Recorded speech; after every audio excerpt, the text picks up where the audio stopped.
10 நிமிஷத்துக்குள்ள வீட்டில் இருக்க 3 பொருள் வச்சு சூப்பரான டேஸ்ட்டில் இட்லி தோசைக்கு பக்காவான காம்பினேஷன் இந்த பூண்டு கார சட்னி. இது இட்லி தோசைக்கு சூப்பராக இருக்கும். ஒரு தடவை இந்த சட்னி ட்ரை பண்ணீங்கன்னா அடிக்கடி வச்சு சாப்பிடுவீங்க. அந்த அளவுக்கு இதோட டேஸ்ட் சூப்பராக இருக்கும் ஃப்ரெண்ட்ஸ்.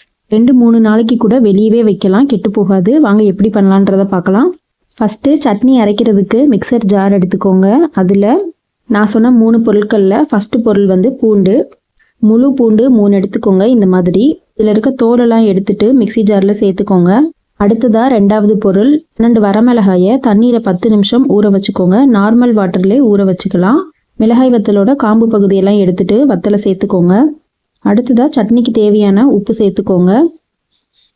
அடுத்ததாக 3வது பொருள் கொஞ்சமாக இந்த அளவுக்கு மட்டும் புளி சேர்க்கணும். சட்னிக்கு புளி ரொம்ப சேர்க்கக்கூடாது. அடுத்ததாக சட்னியோட வாசத்துக்கு கருவேப்பிலை ஒரு கொத்தளவு சேர்த்துக்கோங்க. இது ஆப்ஷனல் தான், விருப்பம் இல்லைன்னா இதை நீங்கள் ஸ்கிப் பண்ணிக்கலாம். இப்போ நம்ம சேர்த்திருந்த பொருட்கள் எல்லாம் கொரப்பாக முதல்ல 2 பல்ஸ் விட்டு அரைச்சி எடுத்துக்கோங்க. இந்த அளவுக்கு அரைச்சி எடுத்ததும் 1/2 கிளாஸ் அளவு தண்ணி சேர்த்துட்டு ரொம்ப மையாக அரைச்சி எடுக்காம இந்த பதத்தில் அரைச்சி எடுத்துக்கோங்க.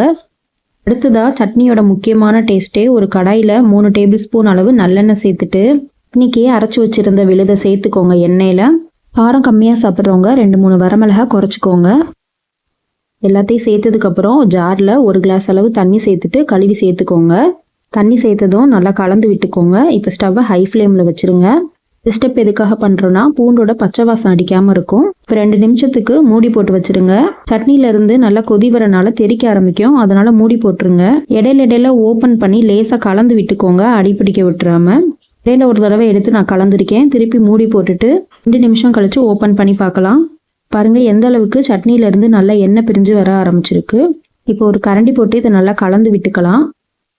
கண்டிப்பாக ஒரு தடவை செஞ்சு பாருங்கள், சூப்பராக இருக்கும். இந்த ஸ்டேஜ் வந்ததும் நம்ம ஸ்டவ் ஆஃப் பண்ணிவிட்டு வேறு பாத்திரத்தில் மாற்றி வச்சுருங்க சட்னியை. கடைசியாக முக்கியமான இந்த தாளிப்பு தான் சட்னியோட டேஸ்ட்டை சூப்பராக எடுத்து கொடுக்கும். 2 டேபிள் ஸ்பூன் அளவு நல்லெண்ணெயில் கடுகு கருவேப்பிலை சேர்த்து தாளிச்சிட்டு சேர்த்துக்கோங்க. 2-3 நாளைக்கு கூட கெட்டு போகாமல் சூப்பராக இருக்கும். நீங்கள் வெளியவே வச்சு கூட யூஸ் பண்ணலாம். அவ்வளோதான் ஃப்ரெண்ட்ஸ். வீடியோ பிடிச்சிருந்தா லைக் அண்ட் ஷேர் பண்ணுங்கள். சப்ஸ்கிரைப் பண்ணாதவங்க சப்ஸ்கிரைப் பண்ணி சப்போர்ட் பண்ணுங்கள். தேங்க்யூ.